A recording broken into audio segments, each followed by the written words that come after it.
Hello friend, welcome to my channel. आज हम discussion करेंगे वन लाइनर ऑप्शन क्वेश्चन 1 से 30 तक। सबसे पहले मैं एक मोटिवेशन थॉट से प्रारंभ करूंगी कि everyone has two eyes but no one has the same view. तो डोंट वरी, लोगों का कार्य है कहना, उन्हें कहने दीजिए। उनकी किसी भी बात का बुरा मत मानिए, मुस्कुराइए और अपने काम में जुट जाइए। जो भी उन्होंने कमियां बताई हैं, अगर आपको लगे कि हमारे अंदर कमियां हैं तो उसे सुधारिए, नहीं तो अपना वर्क करना स्टार्ट कीजिए। अपने माइनस पॉइंट को प्लस पॉइंट में कन्वर्ट कीजिए। आपको खुश रखने का कार्य आपका है, किसी दूसरे का नहीं। तो बात करते हैं क्वेश्चंस की। पहला हमारा क्वेश्चन है, निम्नलिखित में से कौन सी मछली जल की सतह से भोजन प्राप्त करती। तो कटला जो मछली है वो जल की सतह से भोजन प्राप्त करती है। दूसरा आता है, निम्नलिखित में तेल उत्पादन करने वाला पौधा कौन कौन से है। आपका सूरजमुखी जिसको इंग्लिश में कहते हैं सनफ्लावर। निम्नलिखित में से कौन सा पौधा से हमें वसा मिलती है। मूंगफली से हमें क्या मिलते हैं, तेल मिलता है। फिर आता है आपका, निम्नलिखित में से कौन सा पोषक तत्व उर्वरक से नहीं मिलता है। नाइट्रोजन मिलता है, पोटेशियम मिलता है, फास्फोरस मिलता है, लेकिन क्या नहीं मिलता है आपको, आयरन नहीं मिलता है।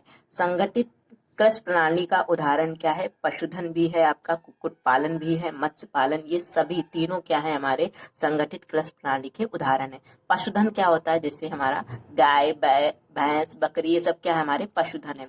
नाइट्रोजन और पोटेशियम क्या है, हमारा बृहद पोषक है। कैसे है, बृहद पोषक है। कंपोस्ट क्या है, हमारी खाद है। कार्बनिक खेती में इसका प्रयोग होता है, किसका प्रयोग किया जाता है, जैविक खाद का प्रयोग करते हैं। यह मुर्गी की एक स्पीसीज है। कौन सी स्पीसीज है आपकी, लैग हॉर्न जो है वो मुर्गी की एक जाति है। निम्नलिखित में से कौन कार्बोहाइड्रेट का स्रोत नहीं है। कार्बोहाइड्रेट का स्रोत नहीं है, चावल, बाजरा और ज्वार तो है, लेकिन चना कार्बोहाइड्रेट का स्रोत नहीं है। मधुमक्खी की निम्नलिखित जातियों में से कौन सी जाति इटली की है। तो एपिस मेलिफेरा ये कहाँ की जाती है, ये मधुमक्खी की जाती है।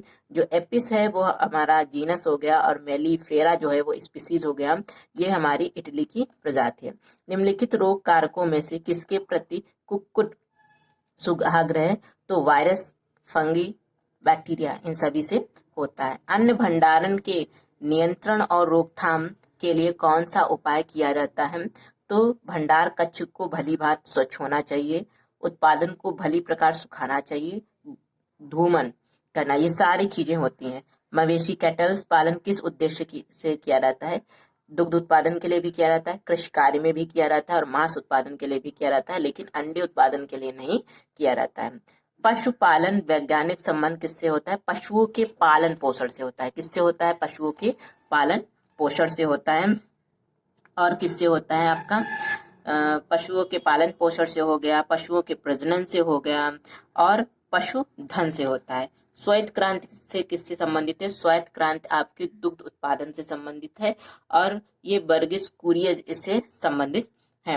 1 जून को दुग्ध उत्पादन, राष्ट्रीय दुग्ध उत्पादन दिवस मनाया जाता है। हम खाद्य तेल कहाँ से प्राप्त होता है, मूंगफली से भी प्राप्त होता है, सरसों से भी प्राप्त होता है, और अलसी से भी प्राप्त होता है। पशुओं के लिए चारा प्राप्त किया जाता है, किससे प्राप्त किया जाता है, बरसीम से भी प्राप्त किया जाता है, सूडान घासों से भी प्राप्त किया जाता है, जई से भी हमें पशुओं के लिए चारा प्राप्त होता है। खरीफ की फसलें कब उगाई जाती हैं, खरीफ की फसलें हमारी वर्षा ऋतुओं में उगाई जाती हैं, और ये जून से सितंबर तक होती है।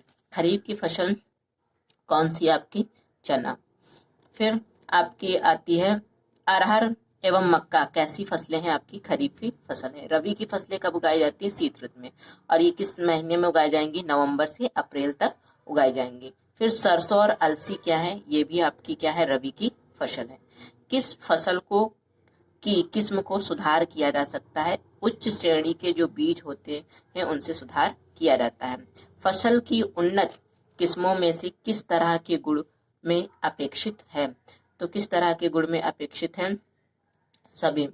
रोग प्रतिरोधकता क्षमता होती, व्यापक अनुकूलता होती है, उच्च लवण वाली मिट्टी में उगने की क्षमता होती है, उपयुक्त सभी होता है। फसल उत्पादन की प्रभावित करने वाले जैविक कारक कौन से हैं, जैसे कीट हो गया और निमेटोड हो गया। कीट पतंगों से हमारी फसलें नष्ट हो जाती हैं। थर्ड तीसरा और आखिरी क्वेश्चन है, पौधों को पोषक पदार्थ प्राप्त होता है, किससे प्राप्त होता है? पानी से भी प्राप्त होता है, मिट्टी से भी प्राप्त होता है और हवा से भी प्राप्त होता है। इन सभी। Thank you for watching.